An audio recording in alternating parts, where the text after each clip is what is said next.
ये वाकया है दिसंबर 2012 का, जब स्पेन के बुलारडा में आयोजित रेस में केनिया के चैंपियन एबेल क्रिपोक मुताई ने बढ़त बनाई थी और एबेल का इस रेस में जीतना बिल्कुल ही निश्चित था।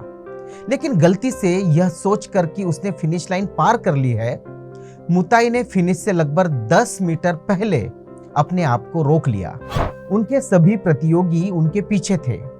स्पेन के इवान फर्नांडीज जो उनका पीछा कर रहे थे, उन्होंने देखा कि वह फिनिश लाइन से पहले ही रुक गया है, क्योंकि उसे आखिरी फिनिश लाइन जो थी वो समझ में नहीं आई थी। उसे लगा कि यही फिनिश लाइन है। फर्नांडीज चिल्लाया और एबेल को आगे बढ़ने के लिए कहा, लेकिन एबेल को उसकी बात समझ में नहीं आई क्योंकि वो स्पेनिश नहीं जानता था। आखिरकार इवान ने उसे फिनिश लाइन पर धकेल दिया, इसलिए एबेल पहले आया और इवान दूसरे नंबर पर आया। अब इस पूरे वाकये पर पत्रकारों ने इवान से पूछा, आपने ऐसा क्यों किया? मौका मिलने पर आप पहले नंबर पर क्यों चूक गए? इवान ने कहा, मेरा सपना है कि एक दिन हम इंसान बनेंगे जो एक दूसरे की मदद करेंगे, और मैंने पहले नंबर पर नहीं आने का फैसला किया और इसलिए मैंने ऐसा किया। रिपोर्टर ने दोहराया कि आपने केनियाई प्रतियोगी को आगे क्यों बढ़ाया, उसे आगे क्यों ढकेला? इवान ने इस पर उत्तर दिया, वह सबसे पहले था, वो पहले आया था और दौड़ उसकी ही थी। लेकिन रिपोर्टर ने फिर कहा, लेकिन आप गोल्ड मेडल जीत सकते थे।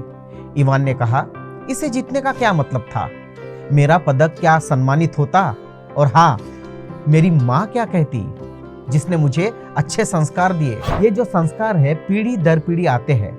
अगर मैं ऐसा करता तो आने वाली पीढ़ी को मैं क्या संस्कार देता? मेरी माँ ने मुझे किसी की कमजोरी या अज्ञानता का फायदा उठाए बिना दूसरे की मदद करना सिखाया है। इसलिए मैंने मेडल की परवाह नहीं की और मेरे प्रतियोगिता को आगे बढ़ाया। इसी बात को बुद्ध अपनी करुणा मैत्री में उजागर करते हैं और जीवन को सुगम बनाने का मार्ग भी बताते हैं। इवान ने जो किया वो विश्व बंधुता का एक उदाहरण है। हमें ऐसे ही जीना चाहिए ताकि ये जीवन सुखी, समृद्ध और मैत्रीपूर्ण हो।